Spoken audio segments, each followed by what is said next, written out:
My eyes first witnessed it on ABC's Nightline reporting undercover. They were called Johns, and despite what he said it might look like, there were horrific scenes happening under covers. Actually imagine little girls and boys for sale. God makes me wonder, if these are his sons and daughters, when will he prevail? These children were indoctrinated, enslaved by evil, marginalized, capitalized, paralyzed, homicide, genocide, nationwide. I guess slavery never ended after all. We call it contemporary slavery. See, it isn't legal, but it's everywhere because to traffickers, modern slaves are cheap and disposable. It seems that it's only happening overseas, but then I turn to see what's staring back at me. I'm living in a sex-driven world where something so beautiful can also be so vicious. It's quite profound how beauty can turn into ashes. Her outer appearance seems so familiar, I've seen her face somewhere.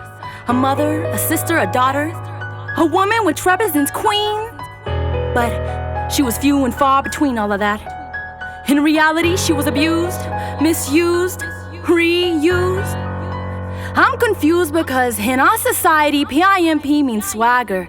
Stacking paper by selling women, massacring souls and making millions. As we watch it glorified on our TV sets, we've conditioned the mind to okay prostitution, also known as a way of hustling. The bondage is real, but people are deceived to believe it's a freedom, and that's troubling. Yes, slavery all around us, from the very fruit we eat to a sip of tea.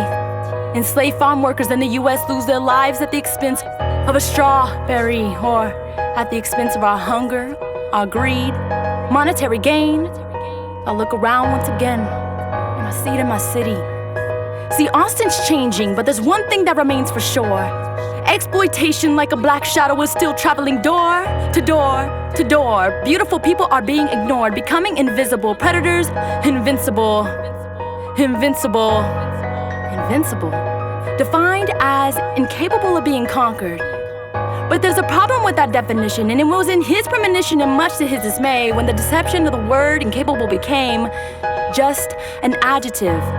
When it became only a word, because she was the conqueror.